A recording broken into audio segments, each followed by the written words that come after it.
शिवाजी महाराज की। अब आप मराठा हो, क्योंकि छत्रपति शिवाजी महाराज की बोलने के बाद जिसके मुंह से जय निकलता है वो मराठा।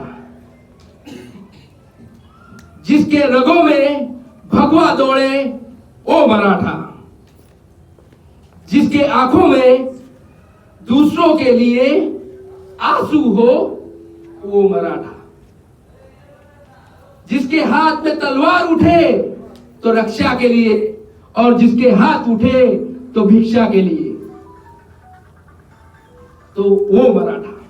और मैं बहुत स्वाभिमान के साथ, बहुत उत्साह के साथ कह रहा हूं कि मैं बहुत भाग्यशाली हूं, आप बहुत भाग्यशाली हैं कि हम उस द ग्रेट मराठा के हम वंशज हैं। क्योंकि तो आप वो मराठा क्वालिटी आप में लाना चाहते हो खुद में। वाह, थोड़ा जोश में नहीं हुआ, ये मराठा का लेवल का कमिटमेंट नहीं हुआ। क्या वो मराठा क्वालिटीज आप में लाना चाहते हो? यस। क्या कोई मदद के लिए हाथ मांगे तो आपके कदम बढ़ते हैं? अगर हाँ तो बोलो मैं मराठा। अगर धूप में रोते बिलखते बच्चे को देखकर या फिर ठंड में ठिठुरते हुए बुजुर्ग को देखकर आपकी आंखें नम होती है? अगर हाँ तो कहो मैं मराठा। तो ये मराठा की क्वालिटी है। और अगर किसी भी क्वालिटी में अगर आपने बोला है कि मैं मराठा, तो चलो मैं भी मराठा, तू भी मराठा, मिलकर एक आगाज करते हैं, द ग्रेट मराठा के विचारों का सरताज करते हैं। मेरे दोस्तों, मेरे मराठाओं, अगर ये महाराजा के विचारों का अगर सरताज आपने बना लिया ना, तो आपको जिंदगी भर कोई टोपी नहीं पहनाएगा। राइट? क्योंकि भगवा एक प्रेरणा है। भगवा एक स्टेटस पे रखने की चीज नहीं, भगवा दिमाग में रखने की चीज है। क्योंकि भगवा हमें बलिदान सिखाती है, भगवा हमें शौर्य सिखाती है, प्यार सिखाती है, देश, मातृभूमि, धर्म के लिए मर मिटने की आस्था, संस्कार हमें भगवा सिखाता है। इसलिए हम आज के दिन ये द ग्रेट मराठा की क्वालिटीज आज हमारी जिंदगी में कैसे उतारे, ये हम आगे सीखने वाले हैं। यही तो बात थी 450 साल पहले, जब आपको पता है द ग्रेट वॉल ऑफ, देखिए ग्रेट वॉल, किसी ने अलग जवाब दिया, पर हमको सिर्फ एक ही वॉल पता है, the great wall of China. बुरी बात है, दुर्भाग्य है, हम उस द ग्रेट वॉल को भूल गए थे जो भारत भूमि के ऊपर हजारों सालों से होते हुए सैकड़ों आक्रमणकारियों के आक्रमण को रोक रही थी।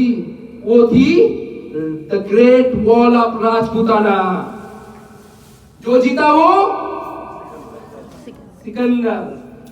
हमको ये पता है, हमको सिर्फ बाहर की चीजें पता है, the great wall of China पता है, द ग्रेट जो जीता वो सिकंदर हमको पता है, पर ये दुनिया के लिए है। जो जीता वो सिकंदर, वो दुनिया के लिए था, उसने दुनिया को हराया था। पर जो हारा वो सिकंदर, राजपूताना ने उसे वापस भेजा था, इस राजपूताना ने उसे हराया था। पर क्या करें, चंद खुद्दारों का, कई सारे गद्दारों के कारण पतन हुआ। हमारी the great wall of Rajputana टूट गई। भारी आक्रमणकर्ताओं का हमारे देश में प्रवेश होने लगा। देखिए, मंदिर टूटने लगे, दिन दहाड़े अपराध होने लगे। स्क्रीन सर, दिन दहाड़े अपराध होने लग गए, माँ बहनों की इज्जतें लूटने लग गई। मागच्या स्क्रीनवर माँ बहनों की इज्जतें लूटने लग गई और राजपुताना की स्त्रियां पद्मिनियां अंगारों पे चलकर जोहर की आग में झुलसने लगी। क्या करते यदा यदा हि धर्मस्य ग्लानिर्भवति भारता अभ्युत्थानम् अधर्मस्य तदात्मनां सृज्याम्यहम्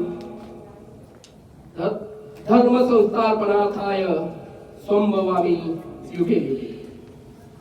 ये गीता का जो वरदान दिया हुआ था हमारे श्री कृष्ण ने, संभवामि युगे युगे वाला, वो जनता कहीं तो उससे विश्वास उठने लगा था। और तभी एक माता जिजाऊ ने मां शिवाई से ऐसा पुत्र मांगा कि जो इस पारतंत्रता की जंजीरों को तोड़ दे, इन अत्याचारों के खंजीरों को मोड़ दे, ऐसा पुत्र मांगा। धन्य वो जिजाऊ, धन्य जिसने इतनी सारी विपदाओं की वजह से भी फिर भी इस स्वराज का स्वप्न देखा और वो साकार किया। जय जिजाऊ, जय जिजाऊ। मेरे दोस्तों, यही बात है, जब आप भी आपके जीवन में अंधकार की गर्ता में डूबे हो, आपको लग रहा हो कि आगे कुछ पॉसिबल नहीं है, सारे रास्ते आपके बंद हो चुके होंगे, तो सिर्फ दिल पर हाथ रख के बोलना जिजाऊ, जय जिजाऊ। एक बार मुझे आपको देखना है, बोलिए जय जिजाऊ। क्योंकि किसी को नहीं लगता था जहां आजू बाजू में लाख लाख सैन्य वाला राजा है, जहां देश है, और वहां अपने शिवा का इतना छोटा सा स्वराज्य की कल्पना कैसे साकार हो सकती थी। पर हमारी माँ जिजाऊ ने वो सपना देखा और वो सपना साकार किया। और जैसे ही उनका जन्म हुआ तो जन्म होने के बाद ये नहीं कहा 4 बंगड़े वाली गाड़ी ले दूं, अपने बेटे को चॉकलेट बॉय बनाने का नहीं सोचा। वो परवरिश दी, वो संस्कार दिए, वो प्यार, वो मोहब्बत, वो जज्बा दिया कि वो स्वराज साकार कर सके। और हमारे शिवबा वैसे ही निकले, वही परवरिश, किसी की घृणा नहीं सिखाई, इसको मार दो तोड़ दो ये नहीं सिखाया, पर मातृभूमि के लिए बलिदान करने का, मर मिटने का संस्कार दिया। इसीलिए तो सिर्फ 17 साल की उम्र में हमारे शिवबा ने तोड़ना गढ़ जीत लिया।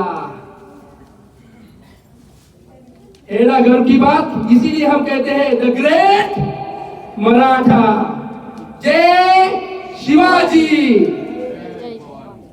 मैं आपका रिस्पॉन्स चाहता हूं। मैं जय शिवाजी बोलूंगा, आप जय भवानी बोलो। जय शिवाजी। वाह, ये है मराठा की क्वालिटी आप में अभी आ रही है, और यही हमको पूरे जीवन भर साथ निभानी है। हमारे स्वराज का स्टार्टअप अभी चालू ही हुआ था 2000 मावड़ाओं के साथ, 2000 मावड़ा के साथ, और जहां लाख एक मुहिम पर लाख सैन्य भेजने वाले हमारे दुश्मन थे, तो उनमें एक पहली घटना घटी।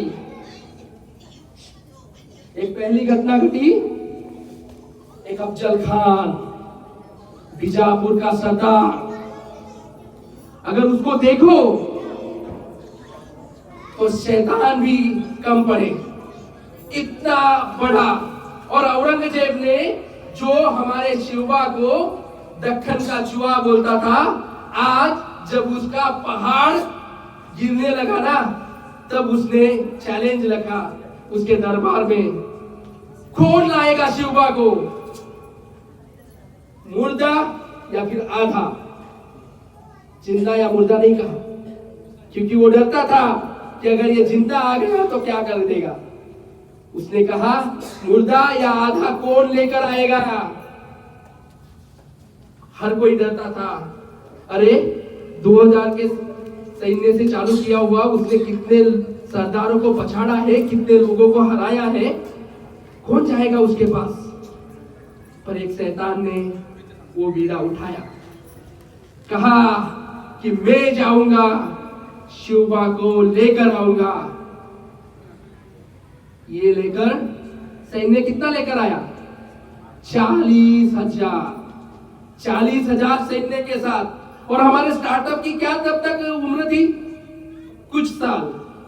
और 2000 का स्टार्टअप अभी था 7,000। सिर्फ 7,000 मावड़ाओं के सामने 40,000 का सैन्य लेकर आ रहा था अफजल खान। क्या स्ट्रैटेजी हुई! रत्ती भर डरे नहीं, पर जिस दिन से उसने आगरा छोड़ा उसी दिन से हमारे राजा का प्लानिंग चालू हो गया। और ये सोचा गया कि 7,000 और वर्सेस 40,000 ये नामुमकिन है। हमारा राजा कोई सिर्फ हवा में तीर छोड़ने वाला नहीं था, कर लेंगे, मार डालेंगे। वो सोच कर रखता था, उसका एक एक मावड़ा उसके घर वो खाया हुआ था, उसके साथ खेला हुआ था, वो उसका मावड़ा था, वो उसकी फैमिली थी। और इसीलिए उसने सोचा कि 7,000 की लड़ाई 40,000 के साथ नहीं हो सकती। तो डरने का नाटक किया। गनीमी कावा तो अपना था ही। मैं डर गया हूं, मैं वहां नहीं आ सकता, मैं आपके साथ युद्ध नहीं कर सकता।